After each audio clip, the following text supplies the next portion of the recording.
નમસ્કાર મિત્રો, લિબર્ટીના online platform પર તમારું સ્વાગત છે.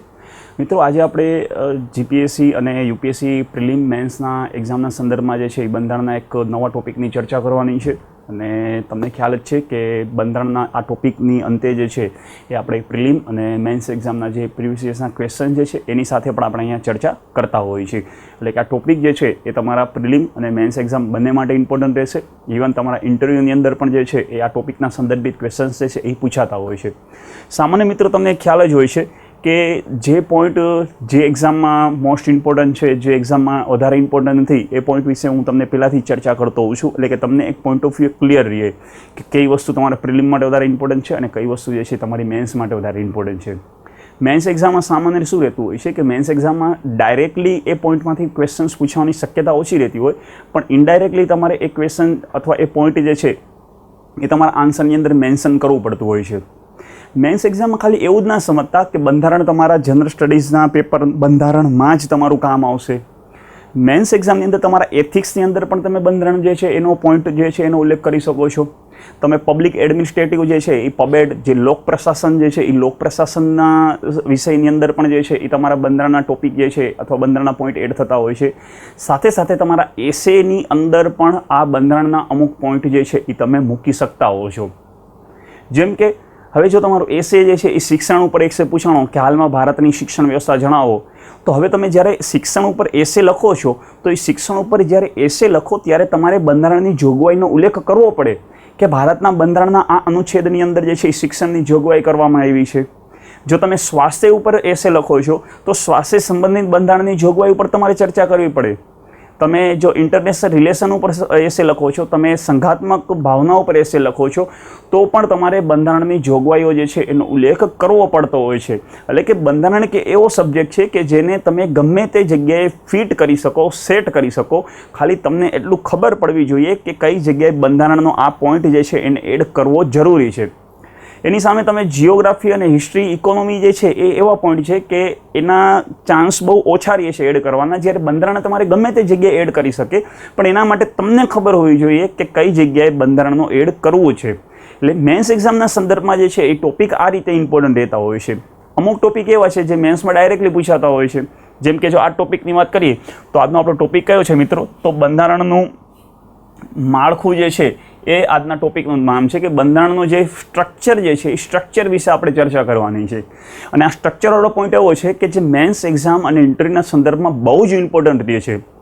પ્રિલિમમાં તો છે જ, પણ મેન્સ એક્ઝામ અને ઇન્ટરવ્યૂ તમારું યુપીએસસી અથવા જીપીએસસીની અંદર પણ આ ટોપિક જે છે ઇમ્પોર્ટન્ટ રહેશે. આમાંથી ડાયરેક્ટ પ્રશ્ન બનશે.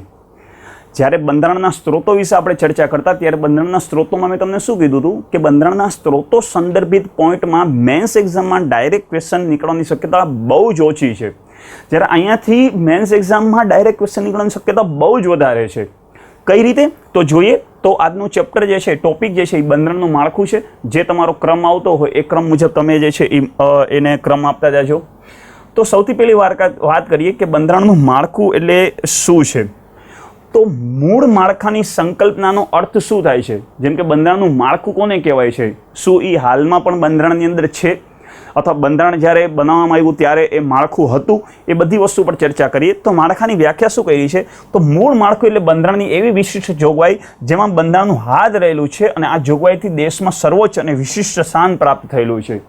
એટલે કે બંધારણનું માળખું એટલે કે એવી વસ્તુની વાત કરવામાં આવી છે, એવા સ્ટ્રક્ચરની વાત કરવામાં આવી છે જે આખા બંધારણની આત્મા છે, બંધારણનું હાર્ડ છે. કે જો બંધારણની અંદર આ માળખામાં જ પરિવર્તન કરી દેવામાં આવે તો આપણા બંધારણનો જે મેઇન ઉદ્દેશ્ય જે હતો એ ઉદ્દેશ્ય સિદ્ધ ના કરી શકાય. જેમ કે જ્યારે ભારતને સ્વતંત્રતાની જાહેરાત કરવામાં આવી અને સ્વતંત્રતાની જાહેરાતની સાથે સૌથી પહેલાં આપણે નક્કી કર્યું આપણે બંધારણ બનાવવું છે. જે બંધારણ જે છે એ ભારતીયો દ્વારા બનાવેલું હોવું જોઈએ. અને એ બાબતે આપણે ટોટલી ચર્ચા સંવિધાન સભાની અંદર કરી હતી કે આ સંવિધાન સભા જે છે એમાં અમુક સદસ્યો ચૂંટાયેલા હતા અને અમુક સદસ્ય નિમાયેલા હતા. બધા જ લોકો જે છે, બધા જ ધર્મના, બધી જ જાતિના, સ્ત્રી પુરુષ બધા જ લોકો જે છે એમને પ્રતિનિધિત્વનું સ્થાન આપવામાં આવ્યું હતું, એને પ્રતિનિધિત્વ કરવાનો મોકો આપવામાં આવ્યો હતો.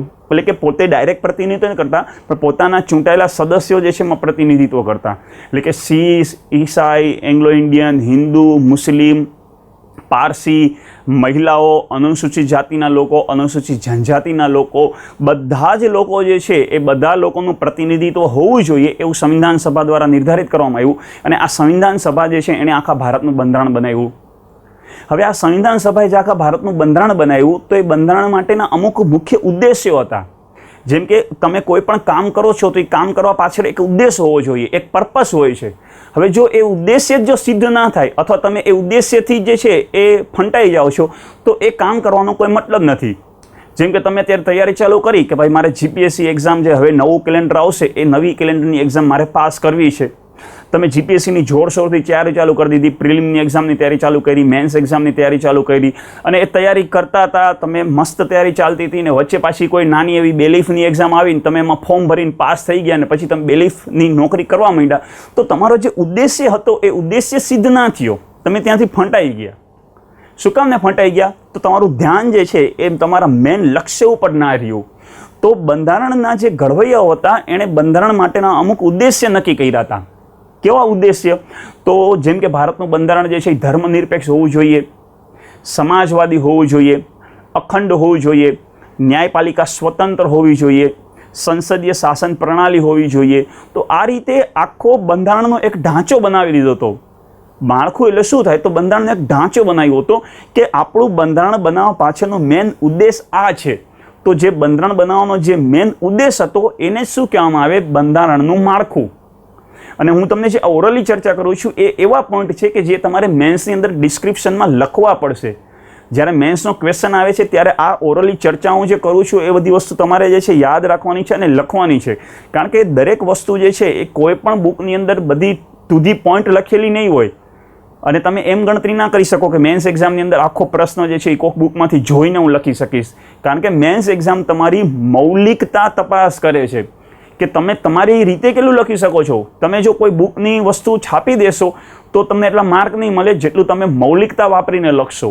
તો આ બધી વસ્તુ એક મૌલિકતાની વસ્તુ છે કે માળખું એટલે શું? તો માળખું એટલે કે બંધારણના ઘડવૈયાએ જે ઉદ્દેશ્ય નક્કી કર્યો હતો એ ઉદ્દેશ્ય સિદ્ધ કરવા માટે જે છે એ એક માળખું બનાવવામાં આવ્યું જેને કહેવામાં આવે છે બંધારણનું માળખું. આથી બંધારણના મૂળ માળખાને નુકસાન પહોંચે એવા કોઈ પણ બંધારણે સુધારા ન થઈ શકે, ન તો કોઈ કાયદા બની શકે. આ બંધારણનું માળખું એક એવું માળખું છે કે એમાં તમે સુધારાઓ ના કરી શકો, એને તમે રદ ના કરી શકો. જે આગળ માળખાના પોઈન્ટ આવશે કે કયા કયા પોઈન્ટ જે છે એ બંધારણના મૂળ માળખામાં સમાવેશ થાય છે. તો મૂળ સ્ટ્રક્ચર, મૂળ ઢાંચો જે છે એ મૂળ ઢાંચો એવો છે કે જેને તમે ક્યારેય સમાપ્ત ના કરી શકો, તેમાં પરિવર્તન ના કરી શકો. તો યાદ રાખજો, બંધારણનું મૂળ માળખું જે છે એમાં ક્યારેય પરિવર્તન નહીં થાય. સામાન્ય રીતે આપણું સંવિધાન જે છે એ પરિવર્તન છે. આપણું સંવિધાન જે છે એ પરિવર્તનશીલ છે. પરિવર્તનશીલ એટલે કે એની અંદર જે છે એ ફેરફાર કરી શકાય, કોઈ ફિક્સ એક ઢાંચો નથી. જેમ કે આના અગાઉના લેક્ચરની અંદર પણ આપણે ચર્ચા કરી કે સંવિધાન જે છે એમાં ત્રણ વસ્તુ થાય. કાં કોઈક નવી વસ્તુ ઉમેરવામાં આવે, અથવા જૂની વસ્તુ જે છે એને રદ કરવામાં આવે, અથવા જે વસ્તુ છે એમાં પરિવર્તન કરવું, ફેરફાર કરવો. તો સંવિધાન જે છે એ આપણું જડ નથી કે એને બદલી ના શકાય, લચીલું છે, પરિવર્તન શક્ય છે.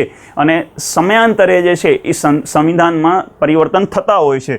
અને સંવિધાનમાં સંશોધન અથવા પરિવર્તન કરવાની સત્તા કોની પાસે છે? તો ભારતની જે સંસદ છે એ સંસદ પાસે સત્તા છે કે જે પરિવર્તન કરી શકે છે. અને ભારતની સંસદ એટલે કોણ? તો તમારી લોકસભા, રાજ્યસભા અને રાષ્ટ્રપતિ. લોકસભા પ્લસ રાજ્યસભા પ્લસ રાષ્ટ્રપતિ એને તમારી ભારતની સંસદ ગણવામાં આવે છે. ઉપરાષ્ટ્રપતિ જે છે એનો સંસદમાં સમાવેશ ના થાય. સંસદમાં આ ત્રણ જ આવે: લોકસભા, રાજ્યસભા અને રાષ્ટ્રપતિ. આ પોઈન્ટ યાદ રાખજો. તો સંવિધાનમાં પરિવર્તન કરવાની, સંશોધન કરવાની, ફેરફાર કરવાની સત્તા કોની પાસે છે? તો મિત્રો સંસદ પાસે છે. પણ સંસદ સંવિધાનમાં સંશોધન કરી શકે પણ મૂળ માળખા જે છે એમાં સંશોધન નહીં કરી શકે. આ ટાઈપના પ્રશ્નો સ્ટેટમેન્ટ બેઝ યુપીએસસીમાં પૂછાયેલા છે કે સંવિધાનના મૂળ માળખામાં સંસદ પરિવર્તન કરી શકે છે? તો ના, ન કરી શકે. કારણ કે મૂળ માળખાનો મતલબ શું છે કે બંધારણના ઉદ્દેશ્યો પ્રાપ્ત કરવા છે માટે. તો આ એક પોઈન્ટ યાદ રાખજો, તમારી એક્ઝામ માટે જે છે ઇમ્પોર્ટન્ટ ગણી શકાય. જોયું મિત્રો, અનુભવી ફેકલ્ટીઝના માર્ગદર્શનથી આ વિષયોને આપણે કેટલા સરળતાથી સમજી શકીએ છીએ. એટલા જ માટે જીપીએસસી ક્લાસ 1, ક્લાસ 2 અને ક્લાસ 3ની તૈયારી માટે લિબર્ટી કેરિયર એકેડમીએ લોન્ચ કરેલી છે લાઈવ બેચ. આ લાઈવ બેચ અંતર્ગત એવા કુલ 12 વિષયો જે જીપીએસસી ક્લાસ 1, 2, ડીવાયએસઓ અને આરએફઓની એક્ઝામિનેશન માટે ઉપયોગી બની રહે એ વિષયો તમને ભણાવવામાં આવશે. આ 12 વિષયો પૈકી અલગ અલગ વિષયો માટેનું જરૂરી પડતું હોય એવું 250 કલાકના લાઈવ લેક્ચર્સ, તે ઉપરાંત ઓનલાઈન ટેસ્ટ, યુનિટ ટેસ્ટ અને કુલ એવી 60 મોક ટેસ્ટનો સમાવેશ આ કોર્સની અંદર આપણને મળી શકાય છે અને એની વેલિડિટી 1 વર્ષની રહેશે. આ કોર્સની અંદર જોડાતા 31મી ડિસેમ્બર સુધીના તમામ વિદ્યાર્થીઓને 16 પુસ્તકો ફ્રીમાં આપવામાં આવશે. આ પુસ્તકો ખાસ કરીને આપણી પરીક્ષાને ધ્યાનમાં રાખતા અલગ અલગ વિષયો માટે તૈયાર કરવામાં આવ્યા છે અને ખાસ કરીને કરંટ અફેર્સના કુલ એવા નવા 6 મહિનાના અંક પણ તમને આની અંદર મેળવી શકાય છે. 31મી ડિસેમ્બર સુધી અગર આપણા કોર્સની અંદર જોડાવો છો તેમાં તમને 3500નો વિશેષ લાભ મેળવી શકાય છે, એટલે ખાસ આ તકને ચૂકશો નહીં. આ કોર્સને જોડાવા માટે તમારે લિબર્ટીની એન્ડ્રોઈડ એપ્લિકેશન ડાઉનલોડ કરવાની છે, જે પ્લે સ્ટોરમાંથી તમે ડાઉનલોડ કરી શકો છો. તે અંતર્ગત અગર તમને કંઈ મૂંઝવણ હોય તો તમે સ્ક્રીન ઉપર દેખાડેલા આ 2 હેલ્પલાઇન નંબર ઉપર સંપર્ક સાધી શકો છો. મિત્રો મળીએ. એના પછીનો પોઈન્ટ આવે છે કે આ સંકલ્પનો બંધારણમાં ક્યાંય ઉલ્લેખ નથી કર્યો. એટલે કે જ્યારે આપણું મૂળ બંધારણ બન્યું ત્યારે મૂળ બંધારણની અંદર આ રીતનો કોઈ ઉલ્લેખ કરવામાં નહોતો આવ્યો. એટલે કે બંધારણના ઘડવૈયાઓ જે છે એણે કોઈ મૂળ માળખું બનાવી નહોતું દીધું. એણે એક ઉદ્દેશ આપ્યો હતો કે આપણા સંવિધાન બનાવવા પાછળનો આ મેઇન ઉદ્દેશ છે. આપણું સંવિધાન આવું હોવું જોઈએ, પણ બંધારણની અંદર જે છે તમને ક્યાંય પણ જે છે આની વ્યાખ્યા અથવા આનો ક્યાંય ઉલ્લેખ પ્રાપ્ત નહીં થાય. એટલે કે તમે બંધારણ આખું ફેરવશો, બંધારણ આખું જોશો તો કોઈ પણ અનુચ્છેદની અંદર કોઈ પણ જગ્યાએ મૂળ માળખાનો સિદ્ધાંત બંધારણમાં નથી આપ્યો. તો આ પ્રકારની વસ્તુઓ જે છે એ સ્ટેટમેન્ટ બેઝ પ્રશ્નમાં ફ્રિકવન્ટલી યુપીએસસી જીપીએસસી પૂછતી હોય છે કે બંધારણના મૂળ માળખાનો ખ્યાલ બંધારણમાં આપેલો છે, તો ના, ક્યાંય નથી આપ્યો. એ વિધાન તમારું ખોટું જણાશે.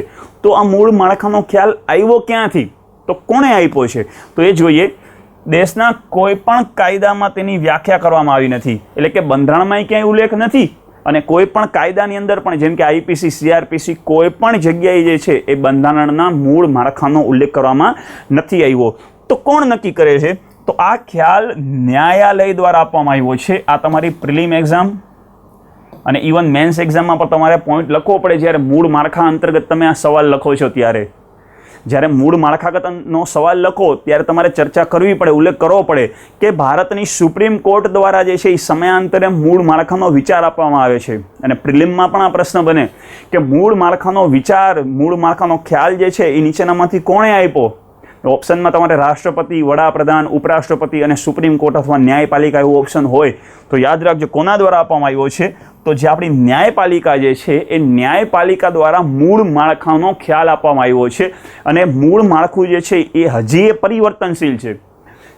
સર્વોચ્ચ ન્યાયાલય સમયાંતરે એમાં નવા નવા મુદ્દાઓ, નવા નવા પોઈન્ટ જે છે એ એડ કરી શકે છે. એટલે કે મૂળ માળખું નક્કી કરવાની સત્તા કોની પાસે છે, તો એ મૂળ માળખું નક્કી કરવાની સત્તા જે છે એ સુપ્રીમ કોર્ટ પાસે છે, ભારતની ન્યાયાલય પાસે છે. એના બાબતનો એક કેસ પણ બહુ ઇમ્પોર્ટન્ટ છે. કયો કેસ છે, તો કેશવાનંદ ભારતી વર્સિસ કેરળ રાજ્ય કેસ. સમય યાદ રાખજો, 1973માં. એટલે કે વર્ષ 1973ની અંદર જે છે આ કેશવાનંદ ભારતી અને કેરળ રાજ્ય કેસની અંતર્ગત જે છે એ સુપ્રીમ કોર્ટ દ્વારા જે છે આ ચુકાદો આપવામાં આવ્યો હતો. અને સુપ્રીમ કોર્ટ જે છે એણે મૂળ માળખાનો વિચાર આ કેસ અંતર્ગત આપ્યો હતો. આ કેસ અંતર્ગત એ હતું કે જ્યારે ઇન્દિરા ગાંધીના સમય જે છે એ ઇન્દિરા ગાંધીના સમયે સૌથી મોટી સમસ્યા હતી કે પ્રસ્તાવના જે છે એ બંધારણનો ભાગ છે કે નહીં, પ્રસ્તાવનામાં સંસદ પરિવર્તન કરી શકે કે નહીં, જમીનનો અધિકાર જે છે, સંપત્તિનો અધિકાર જે છે એ હાલમાં મૂળ અધિકાર છે, તો એને મૂળ અધિકાર હોવાથી સરકાર જે છે એ જમીન જપ્ત નથી કરી શકતી. તો ઘણા બધા પ્રશ્નો હતા, ઘણા બધા એવા સમસ્યાઓ હતી કે પ્રસ્તાવના જે છે બંધારણનો ભાગ છે કે નહીં. તો શરૂઆતમાં એવું કે પ્રસ્તાવના બંધારણનો ભાગ નથી. હવે પ્રસ્તાવના બંધારણનો ભાગ ના હોય તો સંસદમાં પરિવર્તન ના કરી શકે. તો બીજો પ્રશ્ન આવતો હતો કે સંસદમાં પરિવર્તન કરી શકે કે ના કરી શકે. એના પછી એક કેશવાનંદ ભારતી કેસ આવ્યો હતો. જેમ કે કેશવાનંદ જે છે એ સાઉથ ઇન્ડિયાના એક મહંત હતા અને એ મહંતની જે જમીન હતી, મહંત દ્વારા એક મોટું આશ્રમ સ્થાપવામાં આવ્યું હતું. એ આશ્રમની જમીન જે છે એ સરકાર દ્વારા જે છે જપ્ત કરી લેવામાં આવી હતી. એ મહંતની જમીન જે છે એ સરકાર દ્વારા જપ્ત કરી લેવામાં આવી હતી. શું કામ ને? તો સરકાર જે છે એણે કીધું કે અમારે આના ઉપર સામાજિક અને આર્થિક વિકાસના કાર્યો કરવા છે. એક્ઝામ્પલ તરીકે કે ભાઈ ચાલો સરકાર જે છે એને કોઈ રેલ લાઇન નાખવી છે, અથવા સરકારને કોઈ પાવર પ્લાન્ટ નાખવો છે, અથવા સરકાર જે છે એને સૌર ઉર્જાનો પ્લાન્ટ નાખવો છે, અથવા સરકાર જે છે એ જમીનમાંથી કોઈ મિનરલ્સ પ્રાપ્ત કરવા માગે છે. હવે જમીનનો અધિકાર જે છે એ કેશવાનંદ કરીને જે એ મઠાધિકારી હતા, એ મઠાધિકારીના એ મઠનો હતો, અને સરકાર જે છે એણે ડેવલપમેન્ટનું કારણ આપી અને એ સંપત્તિ એ જમીન જે છે જપ્ત કરી લીધી. એટલે આ કેશવાનંદ જે છે એ કેસ કર્યો સુપ્રીમ કોર્ટની અંદર, કારણ કે જ્યારે આ પ્રક્રિયા બધી ચાલતી હતી એ સમયે સંપત્તિ જે છે, સંપત્તિનો અધિકાર જે છે એ મૂળ અધિકાર હતો. હાલમાં આપણે સંપત્તિનો અધિકાર મૂળ અધિકાર નથી, મૂળભૂત અધિકાર નથી, તો એ સમયે સંપત્તિ અથવા મિલકતનો અધિકાર મૂળ અધિકાર હતો. એટલે કે સરકાર જે છે એ જપ્ત ના કરી શકે અને કોઈ પણ વ્યક્તિ જે છે એ ગમે તેટલી સંપત્તિ પોતાની પાસે સંગ્રહ કરી શકે. જ્યારે સરકારની એવી ઈચ્છા હતી કે અમુક લિમિટેડ સંપત્તિ તમે તમારી પાસે રાખો, બાકીની વધારાની સંપત્તિ જો સરકારને જરૂર પડશે તો સરકાર જે છે એ સામાજિક અને આર્થિક વિકાસના કારણોથી એને જપ્ત કરી શકે છે. એટલે કેશવાનંદ ભારતી જે હતા એના મઠની સંપત્તિ એટલે કે જમીન હતી, એ જમીન જે છે એ સરકાર દ્વારા ડેવલપમેન્ટના કામ માટે જપ્ત કરવામાં આવી. એટલે સીધા જે છે એ કેશવાનંદ ભારતી જે છે એ સુપ્રીમ કોર્ટમાં ગયા, અને સુપ્રીમ કોર્ટની અંદર જે છે એ બાબતે બધી ચર્ચાઓ થઈ કે સંસદ પાસે અધિકાર હોવો જોઈએ કે ના હોવો જોઈએ. તો આ કેસની અંદર ઘણા બધા પોઈન્ટ હતા, ખાલી એક જ જમીનનો વિવાદનો કેસ જ નહોતો, તો એ ઘણા બધા પોઈન્ટ હતા, જેમાંથી આજે આપણે મૂળ પોઈન્ટ શું લેવાનો છે કે બંધારણનું માળખું. તો આ કેશવાનંદ ભારતી કેસ 1973માં થયો, અને આ કેશવાનંદ ભારતી કેસ સમયે જે છે એ સૌ પ્રથમ સુપ્રીમ કોર્ટ દ્વારા, આ કેસ બહુ જ ઇમ્પોર્ટન્ટ છે, યાદ રાખજો, આ મૂળ માળખાનો ખ્યાલ આપ્યો. કેશવાનંદ ભારતી કેસ સમયે જે છે એ સુપ્રીમ કોર્ટ જે છે એણે મૂળ માળખાનો ખ્યાલ આપ્યો કે મૂળ માળખામાં તમે પરિવર્તન ના કરી શકો. સંસદને એવી સલાહ આપવામાં આવી કે તમે મૂળ માળખાની અંદર જે છે એ પરિવર્તન ના કરી શકો. એટલે સંસદે પૂછ્યું કે મૂળ માળખું એટલે શું? સંસદે પૂછ્યું કે ભાઈ મૂળ માળખું એટલે શું? તો સુપ્રીમ કોર્ટે કીધું કે એ મૂળ માળખું જે છે, બંધારણનો ઢાંચો જે છે એ અમે સમયાંતરે નક્કી કરતા જશું. કોઈ એક ફિક્સ ઢાંચો નથી કે આ 12 પોઈન્ટ મૂળ માળખાની અંદર આવશે. સુપ્રીમ કોર્ટે કીધું કે જ્યારે જ્યારે અમને જરૂર જણાશે ત્યારે ત્યારે અમે મૂળ માળખો જે છે એનો ઉલ્લેખ કરતા જશું. એટલે કે હજી સુધી આખું માળખું કેટલું છે એ હજી નિર્ધારિત નથી થયું. 1973થી કરી અત્યાર સુધી જે છે એ નિર્ધારિત નથી થયું. કારણ કે એ બંધારણનો નિયમ કેવો હોય કે જ્યારે સરકાર પૂર્ણ બહુમતવાળી હોય ને ત્યારે એ ન્યાયપાલિકાની સત્તા જે છે ને એને કંટ્રોલ કરવાની કોશિશ કરે.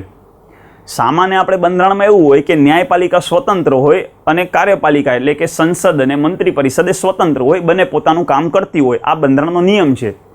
પણ ઇનડાયરેક્ટલી આ ઘટનાઓ બનતી હોય કે જ્યારે સરકાર મજબૂત હોય છે ત્યારે ન્યાયપાલિકા જે છે એની સત્તા, ન્યાયપાલિકાની શક્તિ જે છે એને થોડુંક નિયંત્રણ કરે, અને જ્યારે સરકાર નબળી હોય ત્યારે ન્યાયપાલિકા જે છે એ સરકારના કાર્યોમાં હસ્તક્ષેપ કરતી હોય છે.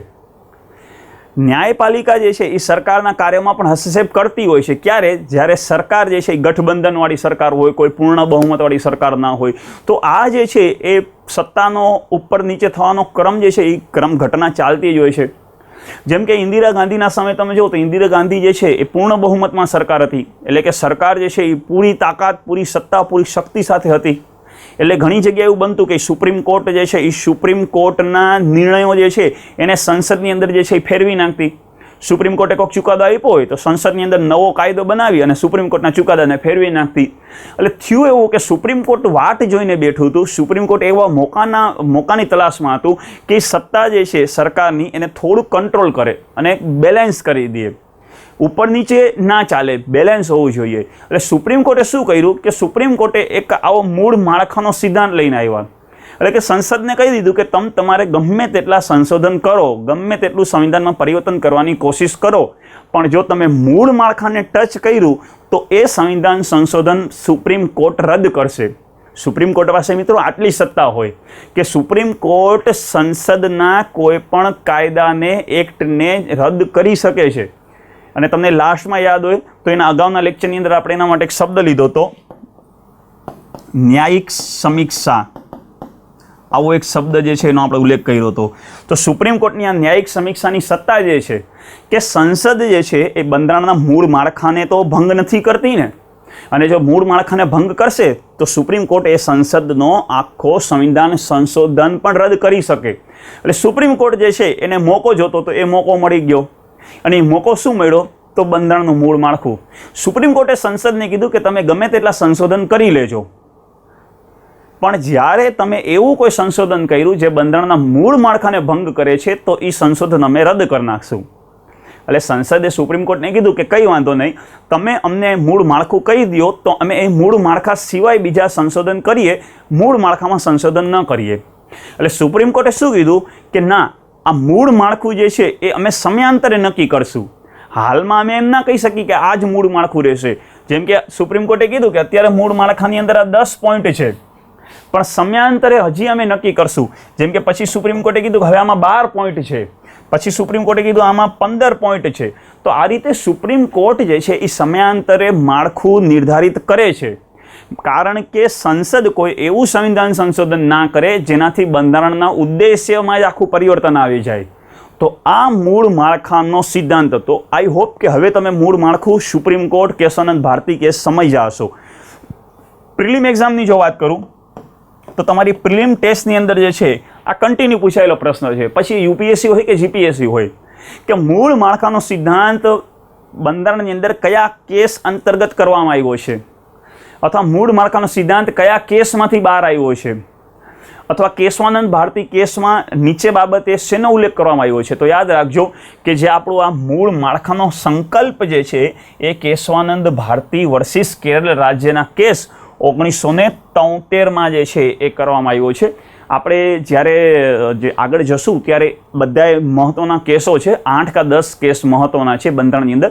એમાં એક આ કેશવાનંદ ભારતી કેસ છે, એના ઉપર આપણે આખી ચર્ચા કરશું કે આ કેસની અંદર શું શું ચુકાદો આપ્યો છે. પણ હાલમાં આપણા ટોપિક રિલેટેડ જે ચુકાદો છે એટલું યાદ રાખજો કે મૂળ માળખું જે છે એ કેશવાનંદ ભારતી કેસની અંદર સર્વોચ્ચ ન્યાયાલય દ્વારા નક્કી કરવામાં આવ્યું હતું. હવે આ ભૂલતા નહીં, નકા એક્ઝામની અંદર અહીંયા ક્વેશ્ચન પૂછવાની શક્યતા છે અને તમે ખોટો પાડશો. એના પછી ચર્ચા કરીએ તો મૂળ માળખા અંતર્ગત વાત કરીએ તો મૂળ માળખાના સમાવિષ્ટ તત્વોમાં તો વર્તમાનમાં સંસદ બંધારણના અનુચ્છેદ 368 હેઠળ બંધારણના કોઈ પણ ભાગમાં સંશોધન કરી શકે છે, પણ મૂળ માળખાને ક્ષતિ ના પહોંચાડી શકે. એટલે કે સંસદ જે છે એની પાસે સંવિધાનમાં સંશોધન કરવાની સત્તા છે, અને સંસદ એટલે આપણે કોણ કીધું તો તમારી લોકસભા, તમારી રાજ્યસભા અને રાષ્ટ્રપતિ. આ 3 જે છે એને કહેવાય ભારતની સંસદ. અને આ સંસદ જે છે એ સંવિધાનની અંદર સંશોધન અથવા પરિવર્તન કરી શકે, પણ મૂળ માળખાને પરિવર્તિત ના કરી શકે, એ જ પોઈન્ટ દર્શાવ્યો છે. અને સંસદ કયા અનુચ્છેદ મુજબ તો બંધારણના અનુચ્છેદ 368ની અંદર જે છે એ સંવિધાનમાં સંશોધન કરવાની પ્રક્રિયાનો ઉલ્લેખ થયો છે. બંધારણનો 368ની અંદર સંવિધાનમાં સંશોધન પ્રક્રિયાનો ઉલ્લેખ કર્યો છે. અને અગાઉના લેક્ચરમાં પણ આપણે ભણી ગયા કે સંવિધાનની સંશોધન પ્રક્રિયા આપણે કયા દેશમાંથી લેવામાં આવી છે, યાદ કરવો જોઈએ. સંવિધાનમાં સંશોધન કરવાની પ્રક્રિયા કયા દેશમાંથી લેવામાં આવી છે. વિડીયો અહીંયા જ પોઝ કરી આન્સર આપજો અથવા આન્સર મગજમાં લેજો અને પછી વિડીયો આગળ ચલાવો. તો સંવિધાનમાં સંશોધન કરવાની પ્રક્રિયા આપણે સાઉથ આફ્રિકા અથવા દક્ષિણ આફ્રિકામાંથી લેવામાં આવી છે, કે આપણું સંવિધાન જે છે એમાં કઈ રીતે સંશોધન કરી શકાય. એના વિશે આપણે આગળ ચર્ચા કરીશું કે કઈ રીતે સંશોધન થાય. પણ યાદ રાખજો કે અનુચ્છેદ 368 મુજબ જે છે એ સંવિધાનમાં સંશોધન કરી શકાય છે, પણ મૂળ માળખામાં સંશોધન નહીં થાય, યાદ રાખજો. સર્વોચ્ચ અદાલતે આપેલા અલગ અલગ ચુકાદાઓના આધારે બંધારણના મૂળ માળખાના સમાવિષ્ટ થાય છે. એટલે કે સુપ્રીમ કોર્ટ દ્વારા જે છે એ સમયાંતરે જે ચુકાદાઓ આપતા ગયા એ ચુકાદા મુજબ જે છે એ મૂળ માળખું જે છે એ આપણે નિર્ધારિત કર્યું છે. એટલે કે આ મૂળ માળખું ફિક્સ નથી. ભવિષ્યમાં એવું બને કે ભવિષ્યમાં ફરીથી કોઈ સુપ્રીમ કોર્ટ નવો ચુકાદો આપશે તો ફરીથી જે છે એ મૂળ માળખામાં અમુક નવા પોઈન્ટ જે છે એ ઉમેરવામાં આવશે. પણ હાલમાં આપણી સમક્ષ જે મૂળ માળખાના પોઈન્ટ છે એ અલગ અલગ ચુકાદામાંથી છે. એટલે કે કોઈ એક જ ચુકાદાની અંદર સુપ્રીમ કોર્ટે નથી કીધું કે આ બંધારણના મૂળ માળખું ગણવામાં આવશે. તો હવે આપણે મૂળ માળખાની વાત કરી કે કઈ કઈ વસ્તુ જે છે એ તમારા મૂળ માળખામાં સમાવેશ થાય છે. તો સૌથી પહેલી કે બંધારણની સર્વોચ્ચતા. જેમ કે ભારતમાં જે છે સર્વોચ્ચ કોણ છે તો સર્વોચ્ચ બંધારણ છે. બંધારણની દ્રષ્ટિએ સર્વોચ્ચ કોણ છે? તો રાષ્ટ્રપતિ છે. રાષ્ટ્રપતિ સર્વોચ્ચ છે, પણ રાષ્ટ્રપતિથી ઉપર કોણ આવશે? તો રાષ્ટ્રપતિથી ઉપર જે છે એ બંધારણ આવશે. કઈ રીતે?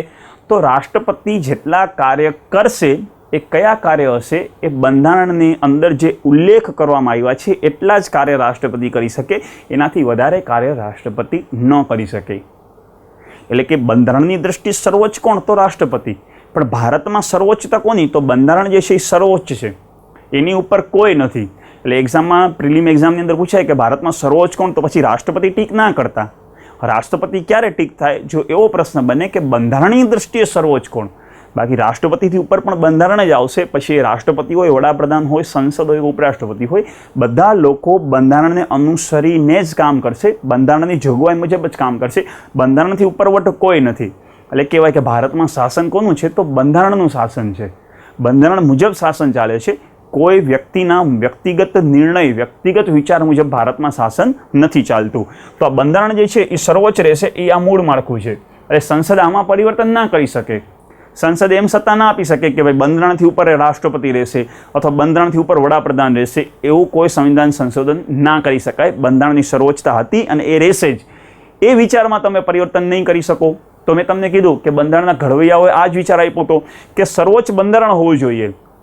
જેમ કે પછી કદાચ એવું બને કે ભાઈ કોઈ હિન્દુવાદી વિચારધારાવાળા વડાપ્રધાન આવે તો એમ કહી દે કે બંધારણની જગ્યાએ અમે તો ગીતા મુજબ શાસન ચલાવશું, અમે તો રામાયણ મુજબ શાસન ચલાવશું. કોઈ મુસ્લિમ વિચારધારાવાળા હોય તો એ એવું કહી દેશે કે અમે તો કુરાન મુજબ શાસન ચલાવશું, અમે તો ખલીફા મુજબ શાસન ચલાવશું. અને આજે ઘણા દેશોની અંદર જે છે એ કુરાન મુજબ શાસન ચાલતું જ હોય છે. તો ભારતમાં ના તો કુરાન મુજબ ચાલશે, ના તો ગીતા મુજબ ચાલશે, ના તો બાઇબલ મુજબ ચાલશે. ભારતમાં શાસન હંમેશા બંધારણ મુજબ ચાલશે. ગમે તે પક્ષ આવે અને ગમે તે વિચારધારાવાળો પક્ષ આવે, આની અંદર તમે પરિવર્તન ના કરી શકો. તો બંધારણની સર્વોચ્ચતા આપણું મૂળ માળખાનો ભાગ છે. બંધારણનું ધર્મનિરપેક્ષ ચરિત્ર. જેમ કે આપણું બંધારણ જે છે એ ખુદે ધર્મનિરપેક્ષ છે. જેમ કે બંધારણની અંદર રાષ્ટ્રીય ગીત છે, રાષ્ટ્રીય ગાનનો ઉલ્લેખ છે, રાષ્ટ્રીય પશુ, રાષ્ટ્રીય પક્ષીનો ઉલ્લેખ કરવામાં આવ્યો છે, રાષ્ટ્રીય ફળ છે, રાષ્ટ્રીય ફૂલ છે. પણ ક્યાંય આપણો રાષ્ટ્રીય ધર્મગ્રંથ છે? તો રાષ્ટ્રીય ધર્મગ્રંથ કોઈ નથી. ક્યાંય આપણો રાષ્ટ્રીય તહેવાર છે? તો રાષ્ટ્રીય તહેવાર ક્યાંય નથી. શું કામ ને? તો બંધારણ ખુદ જ એક ધર્મનિરપેક્ષ છે. બંધારણની અંદર જ કોઈ પણ ધર્મનો ઉલ્લેખ નથી કર્યો. અમે બંધારણની અંદર જ્યારે પ્રસ્તાવનામાં ઉલ્લેખ છે તો શું છે કે અમે ભારતના લોકો, બાકી કોઈ પણ ધર્મની ચર્ચા બંધારણની અંદર નથી કરી. એટલે કે બંધારણનું ખુદ જે છે એ પણ ધર્મનિરપેક્ષ છે અને ધર્મનિરપેક્ષતાનો અધિકાર પણ બંધારણ દ્વારા જ એની લોકોને, જનતાને આપવામાં આવ્યો છે. એટલે કે આગળ જતાં તમે કોઈ પણ પ્રકારનો રાષ્ટ્રીય ગ્રંથનો ઉમેરી ના કરી શકો કે રાષ્ટ્રીય ગ્રંથ તરીકે અમે ગીતા અથવા રાષ્ટ્રીય ગ્રંથ તરીકે અમે બાઇબલ અથવા કુરાન જે છે એને રાષ્ટ્રીય ગ્રંથ બનાવી છે અને રાષ્ટ્રીય તહેવાર તરીકે દિવાળી અથવા ઈદની રચના કરી છે. એ પોસિબલ નથી. બંધારણનું ચરિત્ર જે છે એ ધર્મનિરપેક્ષ રહેશે, સેક્યુલર રહેશે. તો આ આપણી મૂળ માળખામાં છે. સંસદ આમાં પરિવર્તન ન કરી શકે. બંધારણનું સંઘીય સ્વરૂપ. સંઘીય સ્વરૂપ માટે બીજો શબ્દ વપરાય છે સંઘાત્મક શાસન. જેમ કે ભારત જે છે એ ફેડરલ સ્ટેટ છે, ફેડરલ કન્ટ્રી છે. ફેડરલ એટલે કે સંઘાત્મક, સંઘનું શાસન. એટલે કે તમને જો યાદ હોય તો અગાઉના લેક્ચરની અંદર આપણે કેનેડા સમય પણ મેં સંઘાત્મકની વાત કરી હતી અને આગળ આખો સંઘાત્મક ભાવનાનો આખો લેક્ચર આવશે કે સંઘાત્મક શાસન કઈ રીતે છે. પણ હાલમાં બેઝિક સમજો કે સંઘાત્મક એટલે શું. તો સંઘાત્મક એટલે કે જ્યાં કેન્દ્ર સરકાર પણ હોય અને રાજ્ય સરકાર પણ હોય. કેન્દ્ર સરકાર અને રાજ્ય સરકાર સામાન્ય રીતે જે છે એ સ્વતંત્ર કામ કરતી હોય એને કહેવામાં આવે સંઘાત્મક શાસન પ્રક્રિયા. કેન્દ્ર સરકાર જે છે એ પણ પોતાનું શાસન ચલાવે છે. જેમ કે સામાન્ય પરિસ્થિતિમાં જો તો કેન્દ્ર સરકાર કેન્દ્રમાં શાસન ચલાવશે, કેન્દ્રનું બજેટ અલગ હશે. રાજ્ય સરકાર રાજ્યનું શાસન ચલાવશે, રાજ્યનું બજેટ અલગ હશે. તો આ રીતે કેન્દ્ર અને રાજ્ય જે છે એ સામાન્ય રીતે જે છે એ બંને પોતપોતાની રીતે શાસન ચલાવતા હોય એને કહેવાય સંઘાત્મક શાસન. એટલે કે સંઘાત્મક શાસનમાં એલો પોઈન્ટ આવશે કે કેન્દ્ર અને રાજ્ય સરકાર. એટલે કે કેન્દ્ર સરકાર સ્વતંત્ર છે અને રાજ્ય સરકાર પણ સામાન્ય રીતે સ્વતંત્ર, બંને પોતપોતાની રીતે શાસન ચલાવે છે. બંને માટેના અધિનિયમો જે છે એ બંધારણમાં ઉલ્લેખ કરી દીધો છે, એને કહેવાય સંઘાત્મક ભાવના. બીજું છે ન્યાયપાલિકાની સ્વતંત્રતા. જોયું મિત્રો, અનુભવી ફેકલ્ટીઝના માર્ગદર્શનથી આ વિષયોને આપણે કેટલા સરળતાથી સમજી શકીએ છીએ. એટલા જ માટે જીપીએસસી ક્લાસ 1, ક્લાસ 2 અને ક્લાસ 3ની તૈયારી માટે લિબર્ટી કેરિયર એકેડમીએ લોન્ચ કરેલી છે લાઈવ બેચ. આ લાઈવ બેચ અંતર્ગત એવા કુલ 12 વિષયો જે જીપીએસસી ક્લાસ 1, 2, ડીવાયએસઓ અને આરએફઓની એક્ઝામિનેશન માટે ઉપયોગી બની રહે એ વિષયો તમને ભણાવવામાં આવશે. આ 12 વિષયો પૈકી અલગ અલગ વિષયો માટેનું જરૂરી પડતું હોય એવું 250 કલાકના લાઈવ લેક્ચર્સ, તે ઉપરાંત ઓનલાઈન ટેસ્ટ, યુનિટ ટેસ્ટ અને કુલ એવી 60 મોક ટેસ્ટનો સમાવેશ આ કોર્સની અંદર આપણને મળી શકાય છે અને એની વેલિડિટી 1 વર્ષની રહેશે. આ કોર્સની અંદર જોડાતા 31મી ડિસેમ્બર સુધીના તમામ વિદ્યાર્થીઓને 16 પુસ્તકો ફ્રીમાં આપવામાં આવશે. આ પુસ્તકો ખાસ કરીને આપણી પરીક્ષાને ધ્યાનમાં રાખતા અલગ અલગ વિષયો માટે તૈયાર કરવામાં આવ્યા છે અને ખાસ કરીને કરંટ અફેર્સના કુલ એવા નવા 6 મહિનાના અંક પણ તમને આની અંદર મેળવી શકાય છે. 31મી ડિસેમ્બર સુધી અગર આપણા કોર્સની અંદર જોડાવો છો તેમાં તમને 3500નો વિશેષ લાભ મેળવી શકાય છે, એટલે ખાસ આ તકને ચૂકશો નહીં. આ કોર્સને જોડાવા માટે તમારે લિબર્ટીની એન્ડ્રોઈડ એપ્લિકેશન ડાઉનલોડ કરવાની છે, જે પ્લે સ્ટોરમાંથી તમે ડાઉનલોડ કરી શકો છો. તે અંતર્ગત અગર તમને કંઈ મૂંઝવણ હોય તો તમે સ્ક્રીન ઉપર દેખાડેલા આ 2 હેલ્પલાઇન નંબર ઉપર સંપર્ક સાધી શકો છો. મિત્રો મળીએ. જેમ કે ભારતની જે ન્યાયપાલિકા જે છે એ ન્યાયપાલિકા પણ સ્વતંત્ર છે, એના ઉપર ના તો કેન્દ્રનો અધિકાર છે ના તો રાજ્યનો અધિકાર છે. તો આ ભાવના એ કઈ થઈ? તો આ ભાવના જે છે એ પર તમારી કહેવામાં આવે છે કે સંઘાત્મક ભાવનાઓ છે. તો આ રીતે સંઘાત્મક શાસનની અંદર જે છે એ 7-8 લક્ષણોનો સમાવેશ થાય છે. પણ હાલમાં તમે બેસિક એટલું યાદ રાખજો કે કેન્દ્ર સરકાર અને રાજ્ય સરકાર બંને સ્વતંત્ર રીતે સામાન્ય શાસન ચલાવતું હોય એ પ્રકારની ભાવનાને સંઘાત્મક ભાવના કહેવાય. એટલે કે કેન્દ્ર રાજ્ય ઉપર કોઈ પણ પ્રકારના નિયમો થોપી ના શકે, કેન્દ્ર રાજ્ય ઉપર કોઈ ખોટા નિયમ થોપી ના શકે, બંધારણના વિરુદ્ધના નિયમો જે છે એ થોપી ના શકે. તો આ આપણો મૂળ જે છે એ માળખાનો સિદ્ધાંત છે. સંસદ આમાં પરિવર્તન ના કરી શકે. માટે આપણે શબ્દ વાપરતા હોઈએ છીએ કે ભારત જે છે એમાં ભારત જે છે એ ડિસેન્ટ્રલાઇઝ શાસન વ્યવસ્થા છે. કેન્દ્રીયકરણ અને વિકેન્દ્રીયકરણ, દ્વિ નહીં, વિકેન્દ્રીયકૃત. વિકેન્દ્રીયકૃતનો મતલબ શું થાય છે કે ડિસેન્ટ્રલાઇઝ. સેન્ટ્રલાઇઝ એટલે કે કેન્દ્રીયકૃત અને ડિસેન્ટ્રલાઇઝ એટલે કે વિકેન્દ્રીયકૃત. તો ભારતની શાસન વ્યવસ્થા કેવી છે મિત્રો? તો વિકેન્દ્રીયકૃત શાસન વ્યવસ્થા છે. એટલે કે ભારતની અંદર કેન્દ્ર અને રાજ્ય સરકાર જે છે એ સંઘાત્મક ભાવના કહેવાય. રાષ્ટ્રીય એકતા અને અખંડતા, કે કોઈ પણ એવું કામ કરવામાં નહીં આવે જેનાથી રાષ્ટ્રીય એકતા જોખમાતી હોય. રાષ્ટ્રની અખંડતા, કે ભારત જે છે એ આખું અખંડ છે, જેમાંથી કોઈ પણ રાજ્ય છૂટું ના થઈ શકે. માટે એક શબ્દ બંધારણની અંદર વાપરવામાં આવે છે કે ભારત સંઘનું બનેલું છે. ભારત જે છે એ સંઘનું બનેલું છે. આ અનુચ્છેદ 1ની અંદર ઉલ્લેખ કરવામાં આવ્યો છે કે સંઘનું બનેલું. હવે સંઘનું બનેલું છે એનો મતલબ શું થાય છે કે સંઘનું બનેલું એટલે કે એમાંથી કોઈ પણ રાજ્ય છૂટું ના થઈ શકે. હા, એક રાજ્યમાંથી 2 રાજ્ય થશે, રાજ્યની નામ અને રાજ્યની સીમામાં પરિવર્તન કરી શકાય, પણ કોઈ પણ રાજ્ય એમ ના કહી શકે કે અમારે ભારતમાંથી છૂટું થવું છે, અમને સ્વતંત્ર દરજ્જો આપી દો.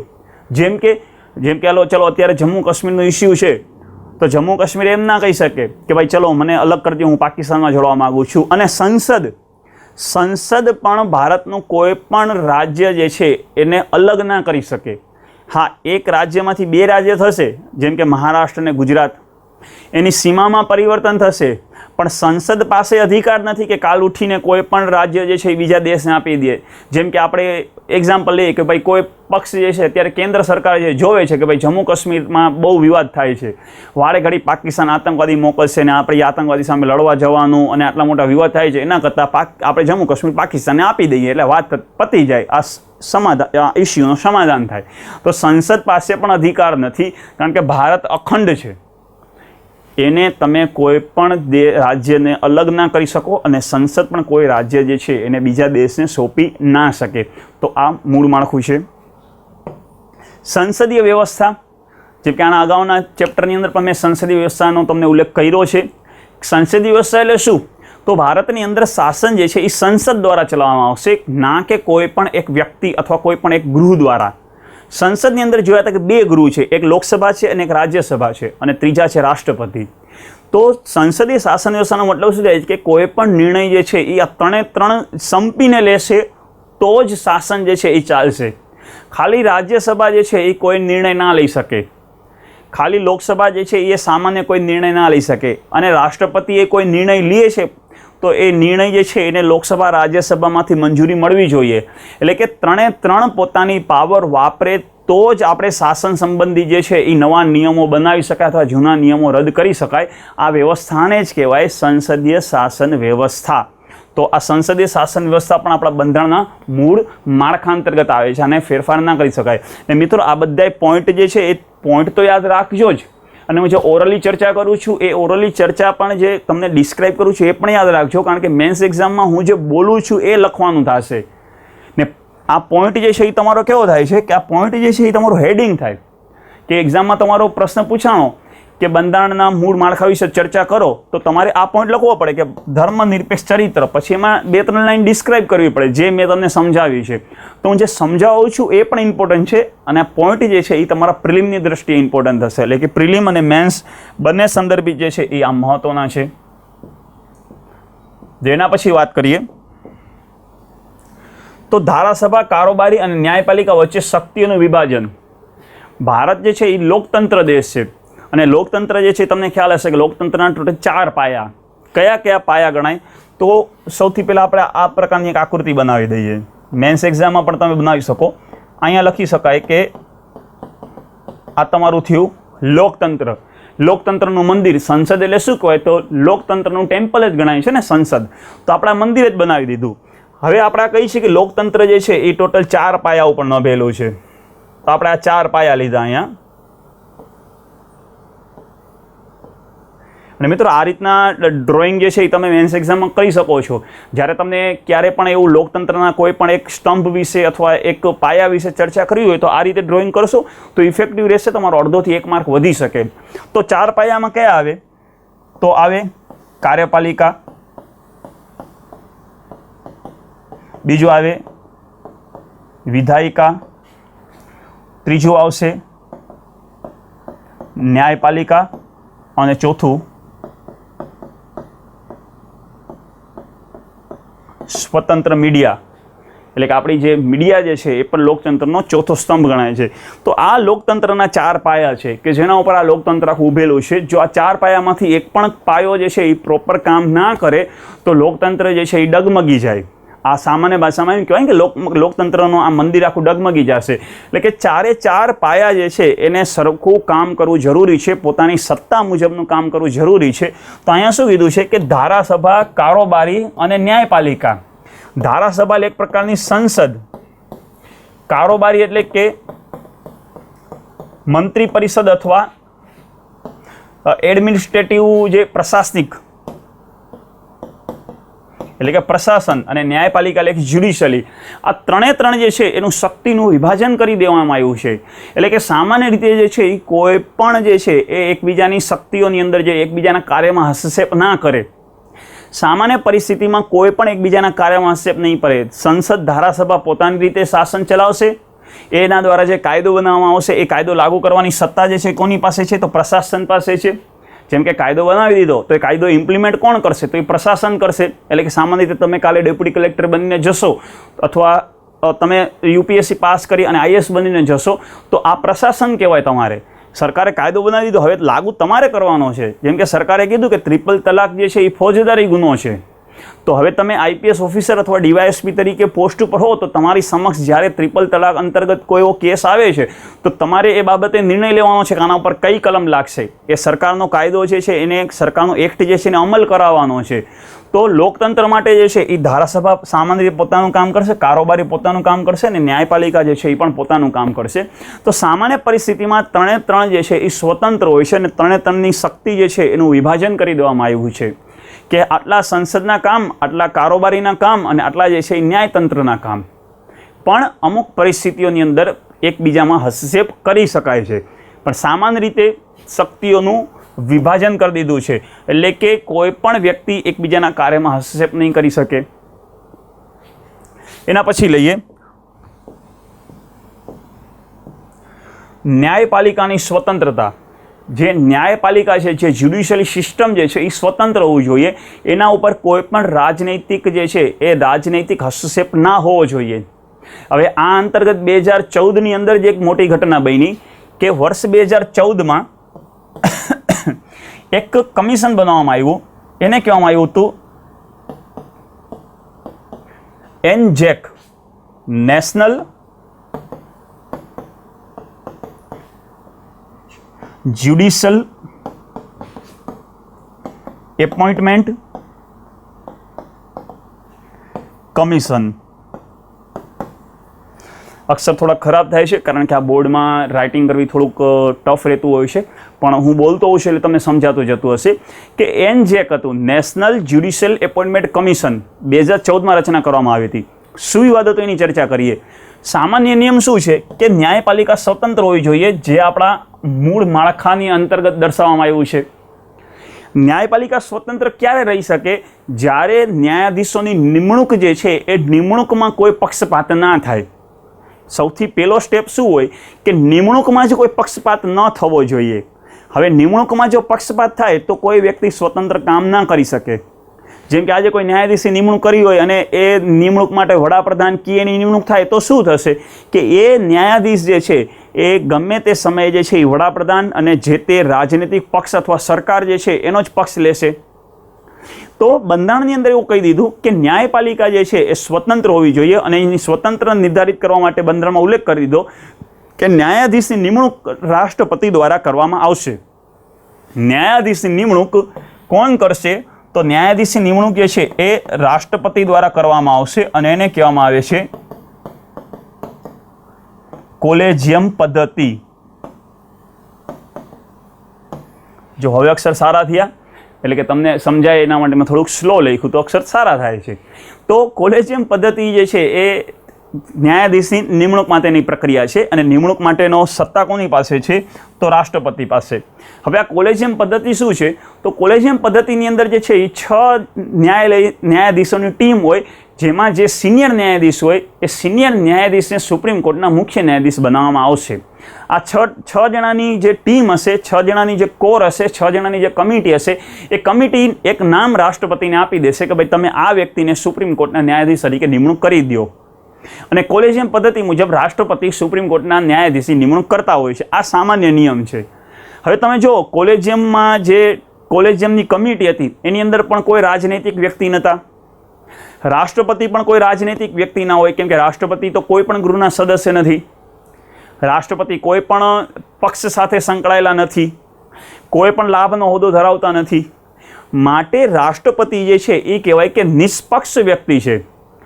માટે બંધારણની અંદર કીધું છે કે ન્યાયાધીશની નિમણૂક રાષ્ટ્રપતિ કરશે. અને કોણ સલાહ આપશે? કોલેજિયમ સલાહ આપશે.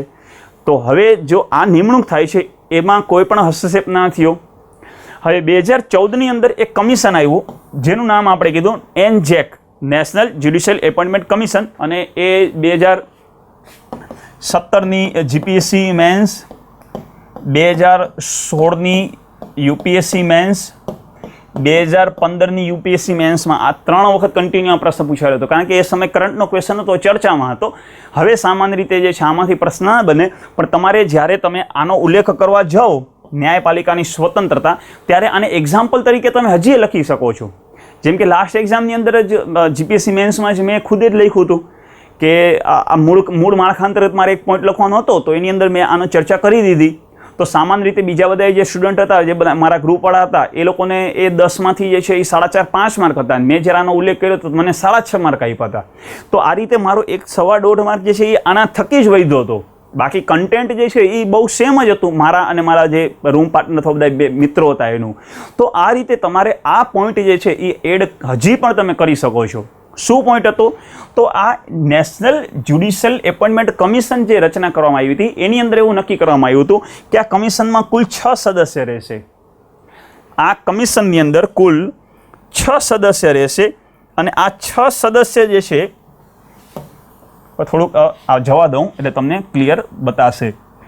તો આ જ્યુડિશિયલ એપોઇન્ટમેન્ટ કમિશનમાં કુલ 6 સદસ્ય રહેશે, જેમાં 3 જે છે એ ન્યાયાધીશ હશે. બાકીના જે 3 જે છે એમાંથી એક વડાપ્રધાન દ્વારા નિમણૂક, એટલે કે એક સદસ્ય એવો હશે કે જેની નિમણૂક વડાપ્રધાન દ્વારા કરવામાં આવશે. એક સદસ્ય એવો હશે કે જે કાયદા મંત્રી હશે અને એક સદસ્ય એવો હશે કાયદાનો નિષ્ણાંત. એટલે કે ટોટલ જે છે એ આ 6 સદસ્યની વાત કરી હતી. 6 સદસ્યમાંથી 3 ન્યાયાધીશ હશે, એક સદસ્ય વડાપ્રધાન નિમણૂક કરશે, એક આપણા કાયદા મંત્રી હશે અને એક જે છે એ કાયદાનો નિષ્ણાત હશે જેની નિમણૂક સંસદ કરશે.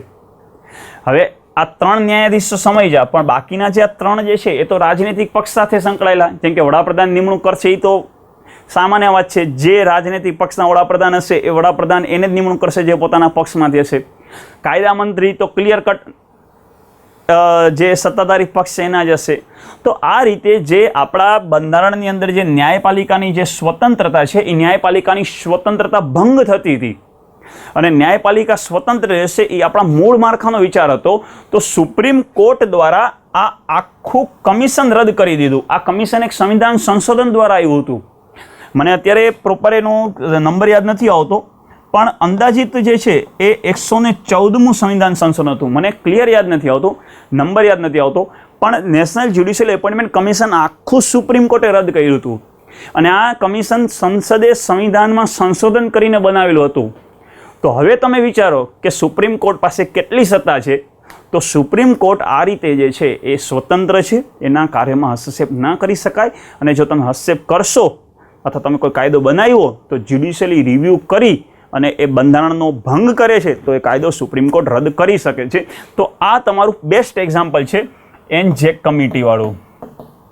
તો યાદ રાખજો, ન્યાયપાલિકાની સ્વતંત્રતા, કલ્યાણકારી રાજ્યની સ્થાપના અને આર્થિક અને સામાજિક ન્યાયનો વિચાર.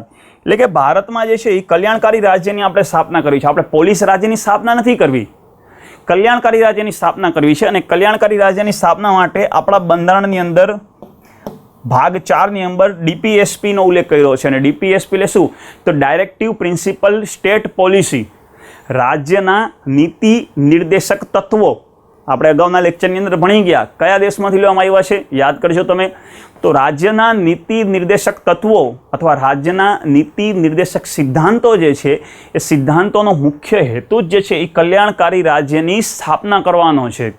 આપણે પોલીસ રાજ્ય નથી બનાવવું. અને કલ્યાણકારી રાજ્યની સ્થાપના કેમ થશે?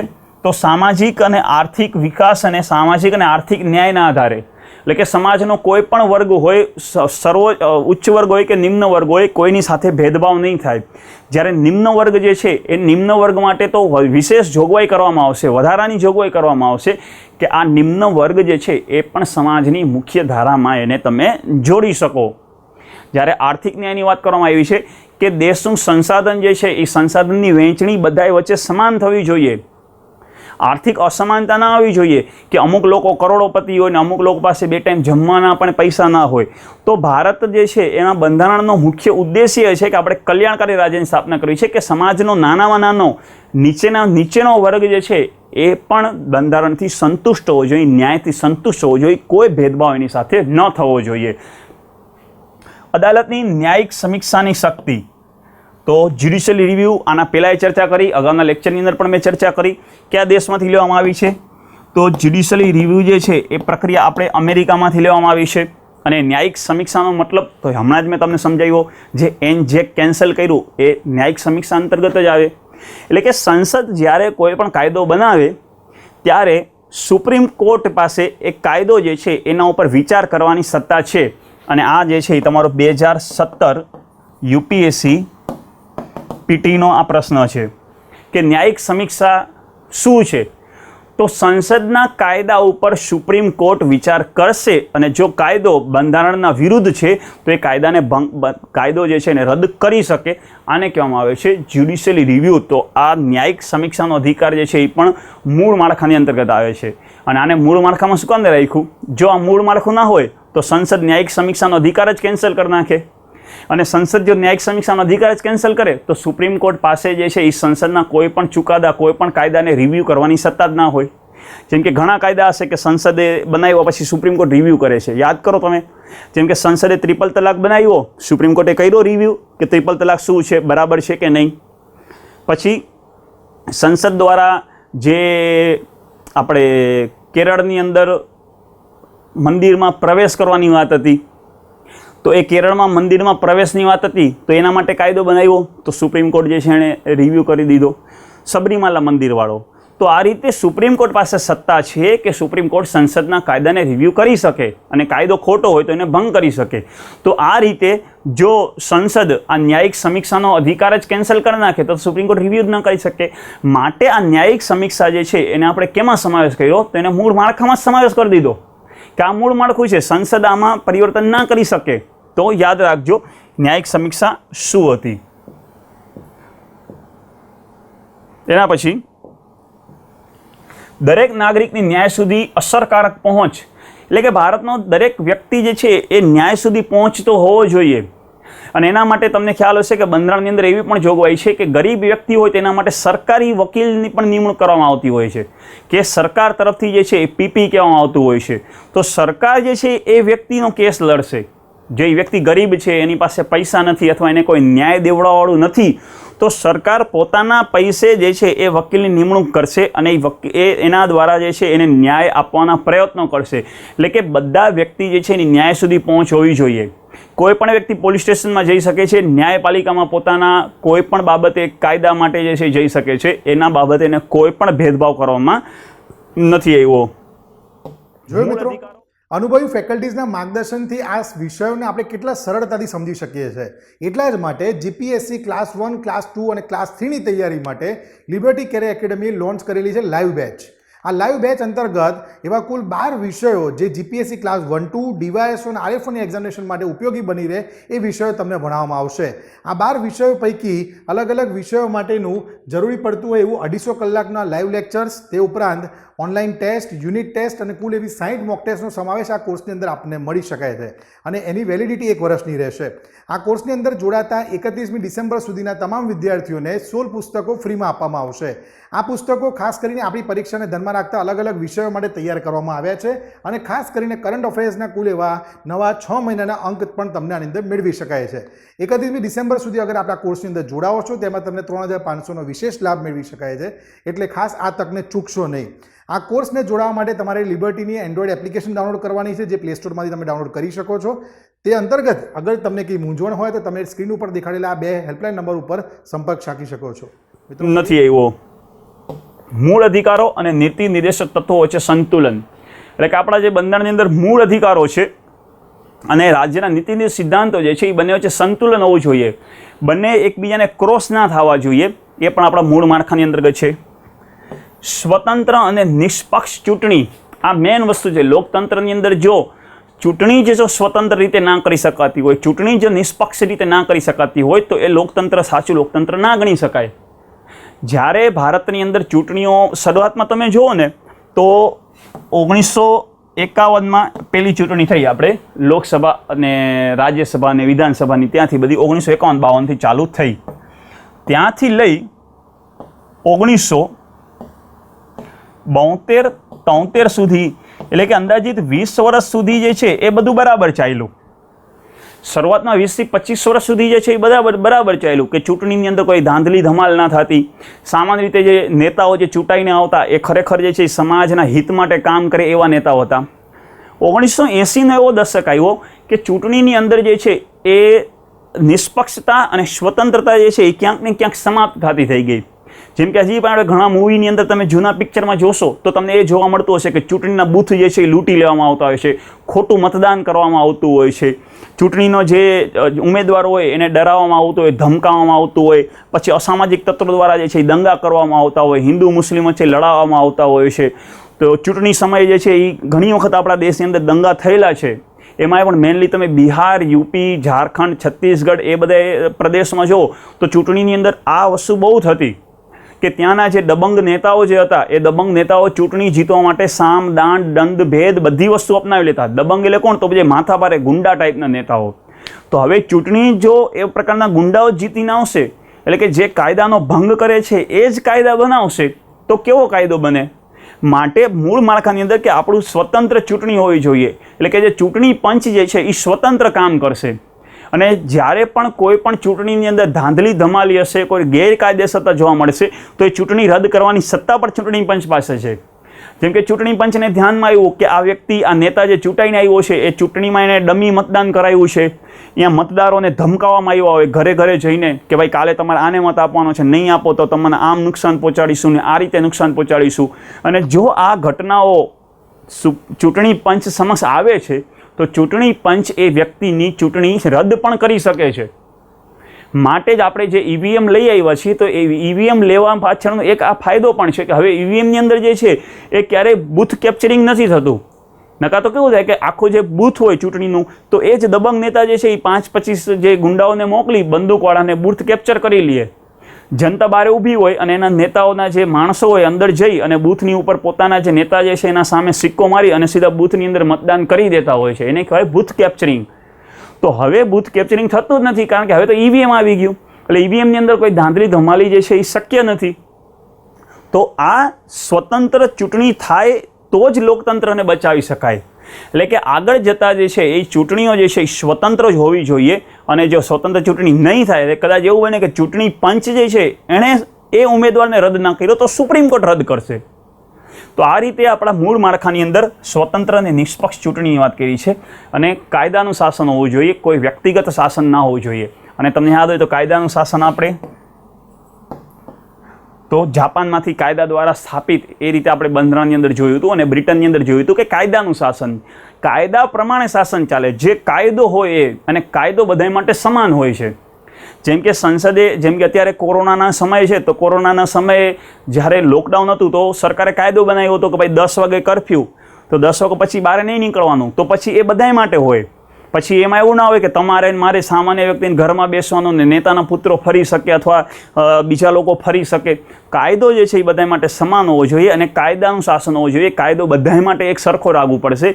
તો આ પણ આપણા દેશના બંધારણની અંદર મૂળ માળખામાં સમાવેશ થાય છે. તો આ બધી વસ્તુ મિત્રો મૂળ માળખા અંતર્ગત આવતી હતી.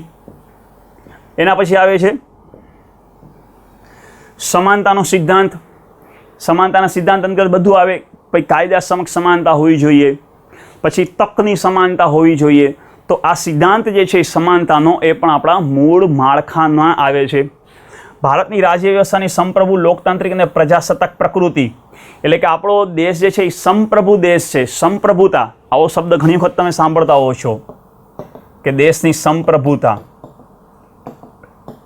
આપણા વડાપ્રધાન પણ ઘણી વખત હાલમાં પણ એની પોતાની સ્પીચમાં સંપ્રભુતા, ઇન્ટિગ્રિટી એવો શબ્દ જે છે એ વાપરતા હોય. સોરી, ઇન્ટિગ્રિટી તો સત્યનિષ્ઠા હશે. સંપ્રભુતા જે છે એ સોવરેનિટી, તો સોવરેનિટી જે છે એ શબ્દ વાપરતા હોય છે. આપણા વડાપ્રધાન ઘણી વખત ચર્ચા કરતા હોય છે. જેમ કે હાલની અંદર આપણે ચીનમાં જે લડાખમાં જે સીમા વિવાદ ચાલે છે એ સમયે પણ સંપ્રભુતા શબ્દ આવતો હોય છે. તો સંપ્રભુનો મતલબ શું થાય? તો સંપ્રભુ એટલે કે આપણો દેશ સ્વતંત્ર દેશ છે અને એના ઉપર બીજા કોઈ દેશ જે છે એના કાયદાઓ જે છે એ લાગુ ના પડે. આપણા દેશની જે ઘટનાઓ જે છે, આપણા દેશની અંદરની જે ઘટનાઓ જે છે એના ઉપર બીજા કોઈ દેશ જે છે એને કોમેન્ટ ના કરી શકાય. બીજા કોઈ દેશ જે છે એના વિશે કોઈ ચર્ચા નહીં કરે. જેમ કે આપણે 370 રદ કર્યું તો આપણે શું કીધું? ચીને અને પાકિસ્તાને કીધું કે તમે 370 શું કામને રદ કરી? તો આપણા વડાપ્રધાન અથવા બીજા સદસ્યોએ શું કીધું કે ભાઈ અમે સંપ્રભુ દેશ છીએ, અમે સ્વતંત્ર દેશ છીએ. અમારી અંદરની ઘટનાઓ, અંદરના નિર્ણયો જે છે, દેશના નિર્ણયો, દેશની સંસદના નિર્ણયો એ તમારે જોવાની જરૂર નથી. તમે તમારું કામ કરો. 370 રદ કરી તો તમે જમ્મુ કાશ્મીરમાં રદ કરી અને જમ્મુ કાશ્મીર તો અમારો અભિન્ન ભાગ છે. તો ચીનને પણ કહી દીધું કે ભાઈ તમે આના ઉપર કોમેન્ટ ના કરી શકો. પાકિસ્તાનને પણ કીધું કે તમે કોમેન્ટ ના કરી શકો, કારણ કે આપણે સંપ્રભુ દેશ છીએ અને આપણી સંસદ જે નિર્ણય લેશે, સંસદ જે કાયદો બનાવશે એના ઉપર બીજો દેશ જે છે એ કોઈ નિર્ણય ના લઈ શકે અથવા કોઈ કોમેન્ટ ના કરી શકે. આપણે સ્વતંત્ર છીએ. લોકતાંત્રિક અને પ્રજાસત્તાક. લોકતાંત્રિક એટલે શું? તો લોકો દ્વારા ચૂંટાયેલી સરકાર છે આપણી.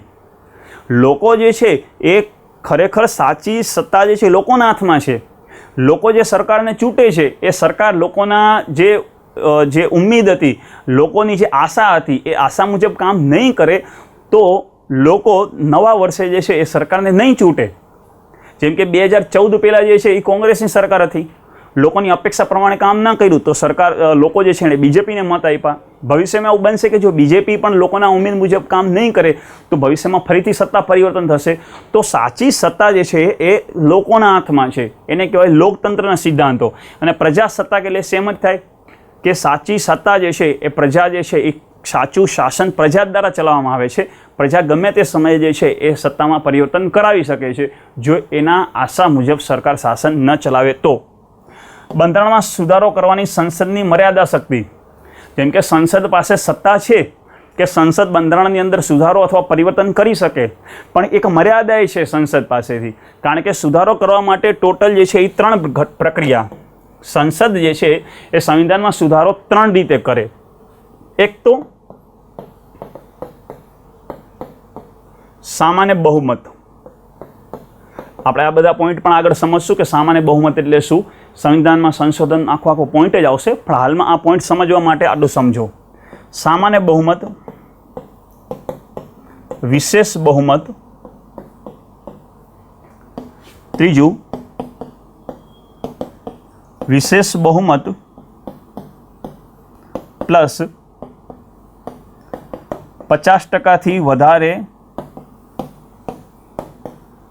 રાજ્યોમાંથી સામાન્ય બહુમત.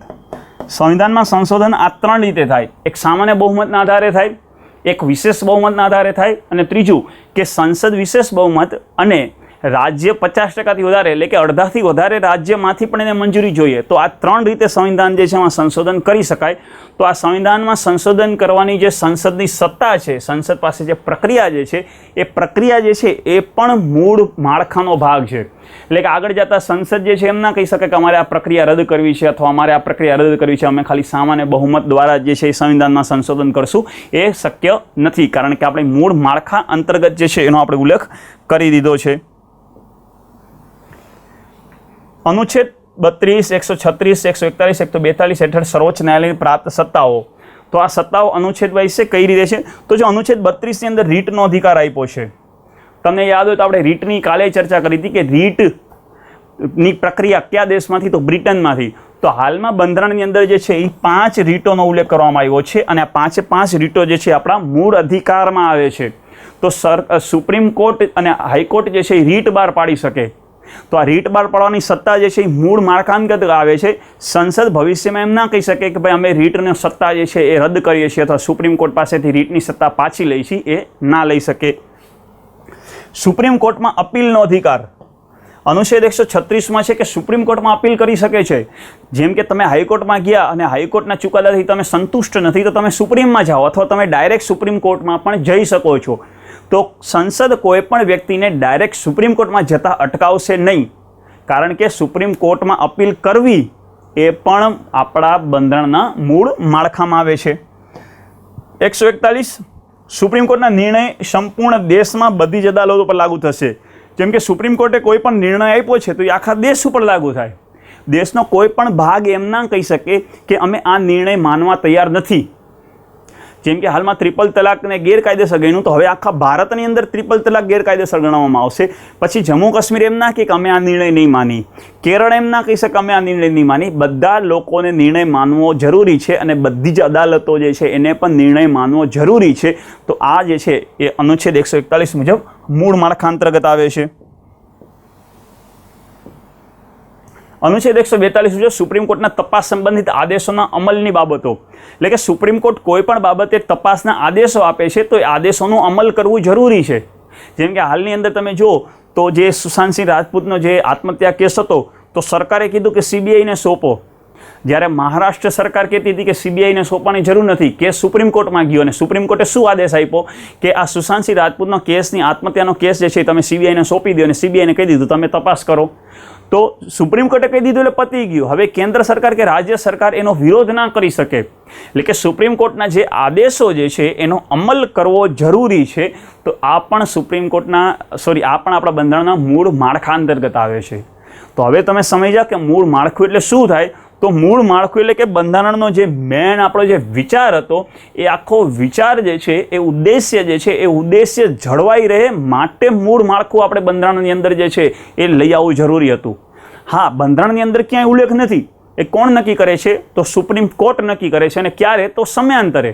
જ્યારે જ્યારે સુપ્રીમ કોર્ટની ઈચ્છા થશે ત્યારે ત્યારે એ મૂળ માળખું જે છે એને અપડેટ કરતી રહેશે. અને મૂળ માળખાનો વિચાર ક્યાંથી આવ્યો, કયા કેસમાંથી આવ્યો? તો Kesavananda Bharati versus Kerala union Kerala case 1973માંથી આપણે મૂળ માળખાનો ખ્યાલ લઈને આવ્યા છીએ. અને મૂળ માળખાના વિષયોમાં સંસદ પરિવર્તન ન કરી શકે. આ પોઈન્ટ પ્રિલિમમાં મેન યાદ રાખજો. મેન્સમાં કઈ રીતે લખવું એ પણ હું તમને સમજાવું છું. હવે અહીંયા તમારી સામે ક્વેશ્ચન છે, તો ક્વેશ્ચન જોઈએ. તો એક ક્વેશ્ચન તમારો પ્રિલિમના સંદર્ભમાં લખ્યો છે કે કયા કેસમાં સુપ્રીમ કોર્ટ દ્વારા મૂળ માળખાનો વિચાર આપવામાં આવ્યો. જેમ કે તમારી સામે જ ક્વેશ્ચન હતો ને મેં ચર્ચા પણ કરી દીધી, છતાં પણ તમે આન્સર કરજો. તો બસ આ રીતે જ પ્રીવિયસ યર્સનો ક્વેશ્ચન છે કે ભાઈ Berubari case, Kesavananda Bharati case, Sajjan Singh case અને ગોકલનાથ કેસ, આ બધા મહત્ત્વના કેસો છે. આગળ આપણે જ્યારે કેસોના વિગતે ચર્ચા કરશું ત્યારે ચર્ચા કરશું, પણ હાલમાં તમારે આનો આન્સર જોવાનો છે કે આપણે મૂળ માળખાનો વિચાર જે છે એ આમાંથી કયા કેસમાંથી આપણે લેવામાં આવ્યો છે. મેન્સનો ક્વેશ્ચન છે કે બંધારણના મૂળ માળખું જણાવો અને તેની જરૂરિયાત જણાવો. તો મેન્સમાં જો જીપીએસસી સંદર્ભિત વાત કરીએ, ક્લાસ 1-2માં તમારે 200 શબ્દમાં છે અને યુપીએસસીની અંદર તમારે 250 શબ્દમાં હોય છે. અથવા તમે ડેપ્યુટી મોડેલ યુએસઓ એસટીએની અંદર 5 માર્કમાં હોય તો તમારા આ 100 શબ્દમાં હોય છે. એટલે કે શબ્દ ગમે તેટલા હોય, તમારે જે છે એ પોઈન્ટ જે છે એ ટુ ધી પોઈન્ટ લખવા પડશે. તો આમાં કેમ લખી શકો? તો બંધારણનું મૂળ માળખું જણાવો. તો સૌથી પહેલાં તમારે શરૂઆત શું થાય? તો શરૂઆત મેં જે ચર્ચા કરી ત્યાંથી કે ભારતના બંધારણના ઘડવૈયાઓ બંધારણના જે ઉદ્દેશ્ય નક્કી કરેલા હતા એ ઉદ્દેશ્ય જળવાઈ રહે માટે સુપ્રીમ કોર્ટ દ્વારા કેશવાનંદ ભારતી કેસમાં 1973માં મૂળ માળખાનો વિચાર આપ્યો. આ મૂળ માળખા અંતર્ગત દર્શાવેલા લક્ષણો જેમાં સંસદ પરિવર્તન કરી શકતી નથી. મૂળ માળખાનો ખ્યાલ બંધારણમાં આપ્યો નથી, પણ સમયાંતરે સુપ્રીમ કોર્ટ જે છે એ મૂળ માળખું જે છે એ સંસદ સમક્ષ રજૂ કરશે. તો આ તમારી પૃષ્ઠભૂમિ થઈ, તમારી 4-5 લાઈન થઈ ગઈ. એટલે કે તમારે મૂળ માળખું, હવે તમારે મૂળ માળખું જણાવવાનું છે. તો મૂળ માળખું કયું છે? તો આપણે જે 8-10 પોઈન્ટ ચર્ચા કરીએ તમારા મૂળ માળખું થયું. તો તમારે પછી 1 by 1 લખતું જવાનું કે ભાઈ પેલું કયું? તો સ્વતંત્ર ન્યાયપાલિકા. આની અંદર તમારે જે મેં કીધું એ 2-3 લાઈન લખો. પછી બંધારણની ધર્મનિરપેક્ષ પ્રકૃતિ. તો આ રીતે તમારા જેટલા પણ પોઈન્ટ હતા એ પોઈન્ટમાં લખીને 2-3 લાઈન તમારે એમાં ડિસ્ક્રાઇબ કરવી પડશે.